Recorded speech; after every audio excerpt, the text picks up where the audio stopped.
On est arrivé hier à Révi. Les enfants, c'est du bon roulouf. Perek et Révi, très intéressant. Après, on va parler de la sota. De la femme qui était sota. Très intéressant. Très intéressant. Ça le gosse. Alors, il dit comme ça. Perek et Révi. Il dit comme ça ici, il dit Waidaber, Hachem et Moshe les morts. Donc il y avait de tout en fait. Hein. Et oui, La sota, il faut tout pour faire un monde. Non, cette semaine. L'assaut. Lévi, Vaidaber, Hachem, Voilà, Vaidaber. Vaidaber, Hachem et Moshe les morts. Ils travaillaient que de 30 ans à Daber, 50 ans. El Béné Israël. Voilà. Ils avaient 20 ans, ils étaient à la retraite. Ils s'arrêtaient à Hachem. Ils prenaient la retraite. Hachem parle à Moshe en disant Daber el Béné Israël, parle au Béné Israël, vers Martha Alehem, et tu leur diras Dan. Allez, stop. Allez, suivez. Dan. Voilà, le Dan. pirate. Ça y est, on verra après. Des cochons. Dan, vas-y, Dan. Pose ça, Tout pose est ça. bon Pose dans le ça. cochon, je vous l'ai dit. Dan, pose ça, on y va, allez. Et attends pour tout. Vaidaber, Hachem et Moshe les morts. Hachem parle à Moshe en disant Daber ben Israël, parle au Ben Israël, Martalem, tu leur diras Ish. Un homme Bonne journée. qui, Bayavram, qui tisté Ishto, ou Ma'alabo Ma'al. Quand il y aura une femme qui tisté Ishto, quand une femme va se détourner de son mari, ça veut dire quoi? Pourquoi ici, quel rapport? On parlait avant, hier on a parlé de quoi? Hier on a parlé des cadeaux qu'on devait amener aux Kohanim, que les Kohanim, quand on ramenait un sacrifice, ils allaient avoir un cadeau, entre guillemets, ils allaient garder pour eux le sacrifice, ils allaient avoir pour eux le sacrifice. Quel rapport avec ça? Pourquoi on parle avant du Maaser, de la dîme, d'Anaret, je me supplie? Pourquoi on parle avant du Maaser, de la dîme, et maintenant on parle de la femme qui va être détournée de son mari? Pour t'apprendre qu'en vérité, celui qui en vérité va détourner des Kohanim les cadeaux, donc le juif qui va pas vouloir ramener aux Kohanim les cadeaux, les Maaser, les dîmes, etc., et bien malheureusement, il t'apprend aussi quoi? Que si, en vérité, tu vas pas vouloir amener les cadeaux aux Kohanim, les Maaser, la dîme, et ben sache que t'inquiète pas. Quoi qu'il arrive, tu devras aller voir le Kohen. Pourquoi? Ah, t'as pas été pour les cadeaux? Pourquoi tu vas aller pour ta femme qui sera sota, qui sera, on va dire... Non, il n'a pas été pour ça, il faut qu'il aille pour ça. Non. Alors il dit, pourquoi on a collé la paracha des Maasrot, des dîmes avec la paracha de sota? Enfin, on va dire, si t'as pas voulu donner au Kohen des cadeaux, si t'as pas voulu l'amener de Maaser, sache, quoi qu'il arrive, tu vas payer. Tu vas devoir aller une fois au moins, mais malheureusement, tu iras pourquoi? Tu iras pour ta femme qui t'aura mis une banane. Donc pour ça, fais attention. Ça veut dire quoi? C'est que ça s'entend, pour lui, ça va être privilégié. C'est une le fait punition. qu'il ait donné aussi au début. Qu'il n'est pas donné. Ah bah, donc il ait fait des sacrifices avant. Hein? Ça peut être en bon sens pour lui aussi. Si t'as ramené les cadeaux au Cohen, peut-être t'auras pas, peut-être t'auras aussi, mais au moins si t'as pas ramené, c'est sûr qu'en vérité, Hachem il promet que oui, que si t'as pas ramené les cadeaux au Kohanim, quoi qu'il arrive, il faut donner un cadeau au Cohen. Mais de toute façon, Quel va être le cadeau? Ça veut dire que tu vas devoir le voir, pourquoi? Donc il vaut mieux les faire dans le bien que dans le mal. mais de Exactement. toute façon, on a toujours on donne toujours le Mais master. c'est un peu. Non, mais avant on l'a dit hier, c'était là, c'était pas les c'est pads. un peu suspicieux. On l'a dit hier qu'il y avait des cadeaux à donner au Kohanim, le Maaser, la dîme. Et bah, si t'as pas donné ça, t'as pas voulu, t'as été une barre. Et bah ça, je crois qu'il arrive, tu devrais avoir le Cohen. Mais tout le monde le Mais donnait tu à veux- l'école, Bah, tout le monde qui a un bord. Comme un impôt qui était. C'est comme Henri quand on monte de le Maaser, et pourtant tout le monde l'a non, ça veut rien dire. Et Moi jusqu'aujourd'hui, je donne au Cohen. il y avait le même libre avant que maintenant. 25 Cohen, Oui, mais je comment Voilà. d'une dîme, on peut passer on va soupçonner sa femme d'adultère. Alors il dit comme ça, Ah, comment on peut balancer d'un. Il C'est dit- sa maison. il dit comme ça, il dit en vérité, qui tifté ishto. Il dit en vérité que pourquoi une femme va aller faire ça? Il dit en vérité, elle amène à Afim, Noafim, à Titikanes Ben Warshtout. Une femme ne va pas arriver à un niveau où elle va faire ce qu'elle a fait. Seulement, c'est quoi? Si elle est rentrée en elle, ce qu'on appelle un Ruachtout, un esprit de Tu sais comment folie. on prie pour cet esprit de folie, nous, on prie pour cet esprit de folie. Il te dit ça. Maintenant, elle a fait ça avec un autre mec. Il te dit en vérité, C'est à cause de son mari. pourquoi on dit qui tifté ishto? Faut Il peut-être- dit, mais malheureusement, c'est ça. Il dit en vérité, quand un homme, il verra sa femme qui va en vérité s'éloigner du bon chemin, qui va commencer à mettre les moulantes, et pas de collants, et les décolletés, et que même lui, il dit, mais attends, qu'est-ce qui se passe? Pourquoi elle fait ça avec les gens? Pourquoi, quand elle est à la maison, elle s'habille en hala, et quand elle est dehors, quand elle va voir Mathieu, au bureau, elle est habillée, elle a mis le moulant, il y a la fente dans la jupe sniout. Aïe. Pourquoi? il dit ça. Il dit, et ça, c'est qu'en vérité, une femme, c'est Uma'ala Boma'al. C'est quoi? C'est une trahison. Mais bon, évidemment que s'il y a une trahison, il y a aussi un tort de l'homme, évidemment. Toujours. Le mec, il a pas fait ce qu'il fallait aussi. Ah, c'est sûr. Ah, c'est sûr. Veshahav ish ota, shirvat zera. Et il dit que si un homme va Il aller est pas sympa avec sa coucher femme, avec pas elle, forcément que le coucher. shirvat zera. Façon de se comporter aussi. Ça veut dire quoi? Des fois, c'est des mecs. Ça veut dire que, en vérité, même si elle va aller simplement avec l'homme, ok, avec un autre homme, donc elle va aller s'allonger avec un autre homme, ok, elle va aller avec lui. Venela meneisha. Et, entre guillemets, son mari, et entre guillemets, elle a, comment dire, elle sait quoi? Elle a fait quoi en vérité? Elle a fait en vérité, elle est partie avec un homme. Elle a été faire un acte sexuel avec un autre homme. Et elle a vu ça. Venistera. Et elle s'est détruite. Véinitmia. Et elle sait quoi? Elle s'est rendue en C'est paix. vraiment qu'on n'en veut pas à l'homme. Hein. Véed On n'en veut qu'à Emba. la femme. Maintenant, qu'est-ce qu'il y a? Maintenant, le problème c'est quoi? C'est qu'on l'a vu s'isoler. On l'a vu. On est certain qu'elle est partie avec un homme. Mais on n'a pas de témoin. Ça veut dire quoi? S'il y a un seul témoin qui voit qu'elle a été avec un homme, alors on va dire que là, elle ne boit pas. Elle n'ira pas boire. Elle est déjà accusée directement. S'il y a un témoin qui la voit, qui l'a vu sortir et rentrer de chez l'immeuble, et il a vu que sur la voiture, c'était l'apport d'un homme, Il que faut qu'il y ait un témoin. un témoin minimum. Sinon, elle ne boit pas Non, le s'il y a un témoin, ça y est, c'est fini. La mort directe. S'il n'y a pas de témoin. témoin, alors là, s'il y a un témoin, ça y est, c'est fini. Elle pourra plus aller avec son mari à jamais. C'est fini. Son mari, elle dit... Et il a lapide. Non. Si à son mari, on dit, c'est fini. Camarano. Elle pourra plus aller avec lui. Sans boire les eaux de la sota? Sans fait. S'il y a un témoin, c'est fini. Elle divorce directement sans guette, elle sort sans guette. Ça veut rien dire sortir d'un immeuble, on peut partir voir son avocat, partir Non, voir. mais Ah, ça, ah, non, mais c'est bien, comme ça au moins il la libère. Elle est libérée, c'est tout. Ouais. Tu as vu ta femme qui rentre chez un copain à toi, elle est restée une demi-heure. Elle a pas d'espoir les ongles, frère. Ben, il y a une femme, si elle pouvait pas par exemple, elle peut pas avoir le guet de son mari, eh ben, elle se fait voir en public avec le mec. Ouais, Et bon. comme ça, tu lui fous la paix, c'est tout. Elle Ah est non, mais- petite. Ben non, Non, c'est mais ton attends, avec son mari. Combien de fois ça a duré? Ma femme elle m'a dit écoute, va chez ma copine Laetitia, Mais encore il y a une un fois. paquet, va chercher le paquet, etc. Mais encore Je une rentre fois, là-bas, on allez. parle pas d'un cas normal. Oui. On parle d'un cas où le mari l'a déjà averti. Et Laetitia fait 130 kilos, c'est normal. C'est ça. On parle d'un cas. Finis ta phrase. On parle d'un cas sur une base où le mari l'a déjà averti. Ah ben, j'ai compris, on rigole. J'ai vu que tu t'es habillé mal, j'ai vu que tu fricotais un peu avec Mathieu. Arrête. Et elle a averti. Et un jour, on l'a pris en flaque délit. Elle va chez Mathieu, elle reste une demi-heure. Elle ressort, elle est débraillée. Il y a un problème. Il y a un témoin. S'il n'y a pas de témoin, Débraillé, j'adore. alors là, Débraillé. mais il en C'est fait un ça. sauvage, ce mec, en vérité. Débraillé. Il dit en vérité que si elle n'a pas de témoin, là on peut rien faire. Mais qu'est-ce qu'on va faire? On va quand même vérifier. Ve'avar alav ruach kina. Ça veut dire quoi? Qu'en vérité, le mari, qu'est-ce qu'il va faire? Il va passer sur elle un esprit de jalousie, évidemment. Quand le mari il est en mode doute, il sait pas si ça peut messer, il n'y a pas pire que ça. Bien sûr. Quand un mari, au moins il sait quoi agir. Hop, un cas, on le coupe la tête, c'est fini. Mais quand il sait pas quoi agir, il est jaloux. Vekinet ishto. Et ça y est, il haït sa femme. Il va être jaloux d'elle. Veinitmea. Et elle s'est rendue impure. Au avar la voir kinam. Vekinet ishto. Et il va l'avertir. Veilonitmea. Et elle ne verra pas. En vérité, le mari, il est dans un problème. Il l'a averti. Elle n'a pas écouté. Ok. Mais en vérité, il n'a pas de témoin. Donc le mec, il est quoi? Il est balagan, il sait pas quoi faire. C'est une catastrophe. C'est dur pour un mari, ça. Il y a des soupçons. C'est un soupçon. Vevi, alors qu'est-ce qu'il fait? Vevi aish et ishto la Kohen. Le mari va ramener sa femme chez le Kohen. Vevi et korbana alea. Et il va ramener avec elle un sacrifice. Quel sacrifice? Asiri taefa kemach seorim. Il va prendre de la farine, Dis, un dixième de la farine d'orge. Pas de blé, ok? Pas de blé, pourquoi? C'est beau.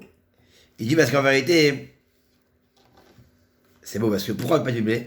Il dit parce qu'en vérité, elle a peut-être fait une action d'animal. Elle a fait comme un animal. Qu'un animal, il n'a pas de conjoint spécifique. Il tourne. Pareil, comme elle a fait en vérité un acte animal, alors de quoi va être le sacrifice? Pas du blé, parce que le blé, il mange pas les animaux, il mange que l'orge. L'orge, elle n'est pas aussi bonne que le blé, donc à qui on donne l'orge? À l'animal. Donc pareil, comme elle a fait un acte animal, on la soupçonne, alors elle va ramener un sacrifice d'une espèce que l'animal mange. L'orge, okay, incroyable. Loïtsok alav shemen. En général, qu'est-ce qu'on fait? On prenait la farine, qu'est-ce qu'on faisait en même temps? On mettait l'huile, on l'a dit, un mélange. Là, il n'y a pas. Parce qu'on ne veut pas que le sacrifice soit beau. On ne veut pas un beau sacrifice. Parce que l'huile, c'est quoi? C'est la lumière. Et qu'est-ce qu'elle a fait? Elle a fait une action dans l'obscurité. Elle s'est cachée. Donc nous, on ne veut pas qu'elle mette de l'huile. Elle ramène de la farine d'orge, 1/10. Veloi tenalea levona. Et elle n'aura pas sur elle de l'oliban. L'épice de l'oliban. Pareil, c'est le bessamim. Pourquoi? Parce que pareil, elle a fait quoi celle-là? Oliban ou origan? L'oliban, on l'a dit la dernière fois, l'oliban. Et parce qu'elle, qu'est-ce qu'elle a fait? Elle s'est pas comportée comme quoi? Besniout. Donc on va pas lui mettre un bel encens. Qui minchat kenaot ou. Parce que le sacrifice qu'elle fait, c'est un sacrifice de jalousie. T'as raison, oliban. Minchat kenaot, pourquoi? Parce que d'une, Hachem, il est jaloux d'elle, parce qu'en vérité, elle a fait une bêtise. Et son mari en plus, est jaloux d'elle. Donc, le sacrifice qu'elle ramène, c'est un sacrifice pourri. De l'orge, pas d'huile, pas de liban, rien. 1/10 d'orge, fin de l'histoire. Vécrit vota à Cohen. Et le Cohen va prendre cette orge-là et il va la ramener. Vémida l'ifne Hachem et il va l'approcher devant Akadosh Baruch Hu. Ça, vous ne savez pas. Vous connaissez que l'eau. Vous ne savez pas qu'il y a un sacrifice. Donc la femme Sotam, qui n'a pas eu de témoin, ramène un sacrifice. Quel sacrifice? 1/10 de farine d'orge. La femme Sota qui n'a pas eu de Pas de témoin. Mais c'est elle qui ramène? Avec son mari, ouais. Son mari. Ensemble, quoi. Ils vont ensemble. C'est elle qui a fait la bêtise. Donc elle ramène le sacrifice. Ça veut dire au que son Cohen. mari accepte de la garder. Non, son mari l'amène au Cohen pour la vérifier. Et quand il la vérifie, il vous ramène le sacrifice. Un sacrifice pourri de farine seulement. 1/10 de farine d'orge, pas d'huile, pas d'oliban. Et là, le Cohen, il prend le sacrifice et il le ramène devant Hachem. Et si la vérifie, il constate qu'elle a fait là, On va voir. ils sont obligés de se séparer. Velakar à Cohen, Il y en a qui gardent. Maïm Kedoshim. Ils acceptent. Et que va faire le Cohen? Le Cohen va prendre Maïm Kedoshim. Ah, là, il start. De l'eau pure. Ah, je comprends. D'où elle vient l'eau? Elle vient du kior. C'est quoi le kior? C'est l'ustensile. C'est comme le kumkum d'eau froide des Kohanim. Et qu'est-ce qu'on faisait? Parce qu'en vérité, on voyait que le kior, il était fait à base de quoi? Il était fait à base de cuir. Pourquoi? Parce qu'on avait vu qu'en vérité, les femmes à l'époque, il était fait à base de cuir et à base Du cuivre, c'est ça? et de miroirs. Pourquoi? Parce que les femmes en Égypte, elles prenaient un miroir pour se regarder. Et quand leur mari travaillait, et que c'était très compliqué pour eux de faire les enfants le soir, ils étaient fatigués, elles allaient avec eux dans les champs et elles faisaient un enfant là-bas. Quand ils travaillaient en Égypte, elles allaient et ils faisaient un enfant là-bas. Et par le mérite des miroirs pour qu'ils se regardaient pour se faire belles, on a mis où ces miroirs? Dans le kior. Donc pareil, les miroirs qui ont servi à quoi? Qui ont servi à faire des enfants. Pareil, on va prendre l'eau de ce robinet de miroir qui lui a servi à faire les enfants pour voir si la femme, a-t-elle, n'a pas été infidèle à son mari. Ok? Donc ça, on va voir le kior. Ça va même encore plus loin, hein, je crois que c'est ce qui aurait été fait Hein? avec des cadeaux de dot. Hein? Quoi la dot? Des cadeaux de dot, et c'était cadeaux de dot, c'était des cadeaux exprès pour pas que. C'était des ceintures de chasteté pour. Non, mais rien à voir avec ça, non. Là, il dit quoi? Il dit, il va prendre de l'eau pure, bekliches, dans un ustensile en argile. Pourquoi en argile? Parce qu'en poterie, parce qu'en vérité, il dit parce qu'en vérité, comme elle a fait boire la personne qui est sûrement été avec elle dans un très beau ustensile, parce que, entre guillemets, elle s'est elle-même donnée. Elle s'est elle-même donnée qu'il y a un bel ustensile, elle s'est donnée à un homme. Bah pareil, on va lui faire boire maintenant, dans quoi? Dans de l'eau qui est amère, dans un verre qui est amer, pour la rendre un peu méprisante. Et il va la faire boire au minéafar. Et un verre de quoi? Un verre de la poussière. Elle sera où? Dans le sol du tabernacle. Ikara Cohen. Donc qu'est-ce qu'il va faire? On répète. On ramène un sacrifice. 1/10 de farine d'orge. Il le ramène vers Hachem. Après, il prend de l'eau du kior. Il le met où? Dans un verre en poterie en argile qui est moche. Il prend de la poussière de la terre et il met dans le verre en argile pour dire que elle s'est rabaissée en vérité à la terre. Et après, qu'est-ce qu'il fait? Chaque chose, c'est significatif. Voilà. Vehemid à Cohen et Aïcha. Et après, qu'est-ce qu'il fait? Il arrive, il l'amène en vérité. Et ça, en vérité, qu'est-ce qu'il fait? Le Cohen, il dit, Habibi, j'ai pas envie qu'elle boit. Qu'est-ce qu'il fait? Il a fait un peu tourner. Il lui parle. Il lui explique. Il a fait un peu culpabiliser. Vaut mieux qu'elle avoue, quoi. Voilà, à vous. Que là, tu vas exploser, quoi. C'est ça. Donc, qu'est-ce qu'il a fait? Il a fait un peu tourner. Il a fait un peu bouger. Il a rigolé. Il la fatigue. Il la fatigue. Il dit, allez. Allez, à vous. Arrête. En général, ils avouent. C'est beau. Ou para, étrange, Aïcha. Celle qui buvait. Et après, qu'est-ce qu'il fait? Quoi. Qu'est-ce qu'il fait? S'il voit qu'elle n'avoue pas, il découvre la tête de la femme. Ok? Est-ce que, par exemple, si la femme, excuse-moi le terme, est-ce qu'il n'y a pas eu acte sexuel, juste le fait d'avoir embrassé quelqu'un, est-ce que si elle buvait, elle explosait quand même? Non, s'il n'y a pas eu d'acte, je pense pas. S'il n'y a pas eu d'impureté, ça va. Donc les malines, elles disaient, moi, tiens, donne, je bois, rien. Voilà. Après, qu'est-ce qu'il dit? Les pompiers sont Téléphone. arrivés. Les pompiers sont arrivés. Arrête. Après, qu'est-ce qu'il disait? Il disait, il a enlevé le couvre-tête. Parce que c'était honteux avant d'avoir les têtes découvertes. Il dit là, qu'est-ce qu'on apprend? On apprend que les fils d'Israël, quand ils ont les feux découverts, quand ils sont mariés, c'est pas kavod. C'est un mépris pour elle. C'est ça qu'on apprend. Non, mais jamais, c'est quoi, ils avaient du boulot. Hein. Venata al kapea et midhad azikaron. Après, qu'est-ce qu'il faisait? Il prenait le sacrifice, donc la farine, ouais. Et où il mettait la farine? Il la mettait dans sa main, à elle, la paume de sa main. Ou beyad à Cohen, you me'amerin. Donc elle prenait la farine qu'elle avait approchée, le Cohen lui passait. Le Cohen, il avait dans sa main, il avait l'eau qui était l'eau de malédiction. Veishbiya ota Cohen. Et le Cohen, qu'est-ce qu'il faisait? Il la faisait jurer. Salut Yohan. Ve'amar alaïcha. Et il disait à la femme, Im lo shahav ish otach. S'il n'y a pas un homme qui a été avec toi, ve'im lo satita tuma tahat isher. Et si tu n'as pas été à l'encontre de ton mari, anakim imi amarim amerim aele. Tu verras qu'en vérité, soit innocente avec ces eaux amères là, ou soit elles vont te ramener malédiction. Soit elles te béniront, soit elles te ramèneront une malédiction. Donc il a fait jurer aussi. Aussi, un moyen de quoi, peut-être la... Le mauvais faisait ça exprès. Ve'at kishaita, c'est ça qu'il dit. Il dit, Ve'at kishaita da ha'isher, ve'chinit met, ve'iten nishba ha'isher ha'otom ba'isher. Et il dit quoi? Il dit, toi, quand tu es parti contre ton mari, tu t'es rendu impur, et tu as mis dans la couche un autre homme que ton mari. Ve'ishbiya a Cohen et Aïcha. Et le Cohen faisait jurer la femme. Bishvoat à Allah.